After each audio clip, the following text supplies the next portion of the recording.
I just love the audacity of our next guest who's decided to sell, of all things, cheese to Swiss people in Cheeseland. But of course, it's British cheese.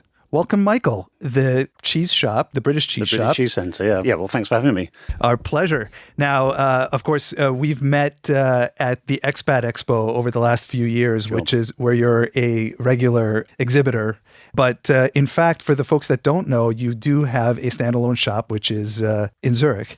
How were you inspired to, of all things, sell cheese in the land of cheese? Yeah, right. Well, I've always wanted to work with food. And 10 years or 11 years ago, I started coming over here to be with my future, now ex-Swiss wife, although still business partner. Okay. I was working in marketing and graphics in London, looking for work in that field, couldn't find anything. And I thought, okay, now's the time to change my career. And I'm going to work with food. What do the Swiss like? They like cheese and chocolate. Well, I'm not really into sweet things, so cheese it was. Okay. And how were you able to find the English cheeses that you are bringing to your customers? Because it's, I imagine, a very broad category. Sure. It seemed like quite a risk.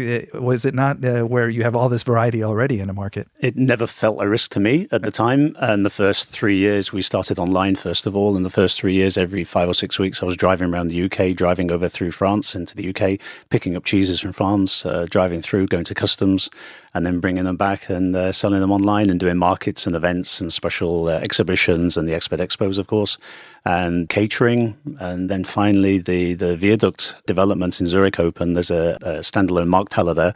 Okay. And we were offered prime position in there. And that's it. We're there now.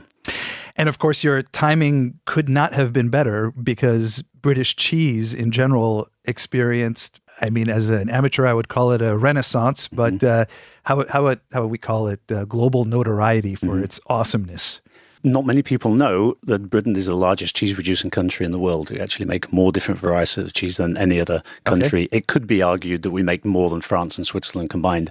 And actually, I was quoted on Swiss television as that is a fact. So it's been on Swiss TV. It must be true now. How much hate mail did you get for that? None at all. Okay. All right. That's good. Obviously a sign of respect then.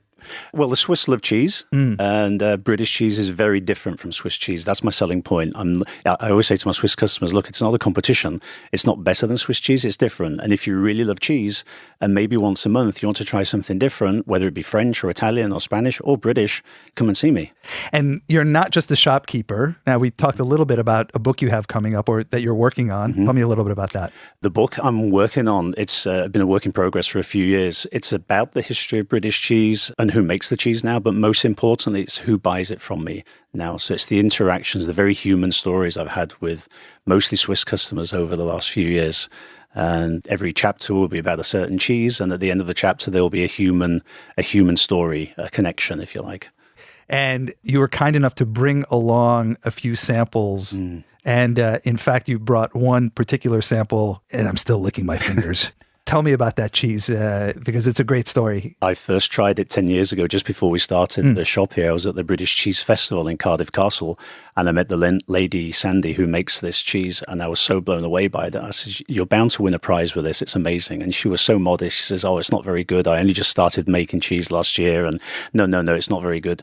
Well, she won Best New Cheese, she won Best Blue Cheese, and she was Supreme Champion from over 800 cheeses in the competition. And to this day, it's still my all-time favorite cheese. I was in France last month trying cheeses, all amazing cheeses, but I didn't find anything that really blew me away like this one. And it's called Bark and Blue.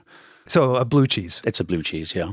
Of cow? It's goat? from Guernsey cow milk. It's not from the Isle of Guernsey, it's from the Guernsey cows. It's made in Berkshire, west of London. All right. I'd like a nice toast of that right about now. Tell me, Michael, how do folks find you in the near future, obviously besides being in Zurich at your shop or at the Expat Expo that's coming up in Zurich this upcoming weekend? Are you also making the rounds throughout Switzerland? We do, we do various events. You need to follow us on Facebook or Twitter to find out what's going on there. We do things with Movenpick wine shops, special tastings, and we have a web shop as well. You can buy cheese online. There's always a big selection of cheeses there. Okay, so you're quite busy. Very. Okay. You're still out on the road with your cheese. Always.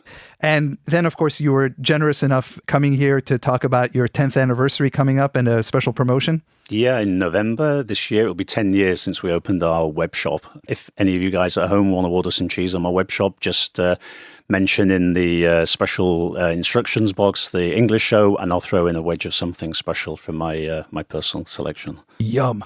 Now, there's an offer you can't refuse. All right, Michael, we thank you for coming all the way down to Basel from Zurich. Thanks for having me. It's been our pleasure. We certainly enjoyed the cheese you brought along for us to sample. And of course, we hope to encourage you to try what's available. It sounds like you can find Michael just about everywhere. And if you can't do it in person, of course, you've got his website, BritishCheese.ch, and his blog, thecheeseman.ch. And we'll have those links on our website for our show this evening. And please do go out and find them. It's well worth your taste buds' enjoyment.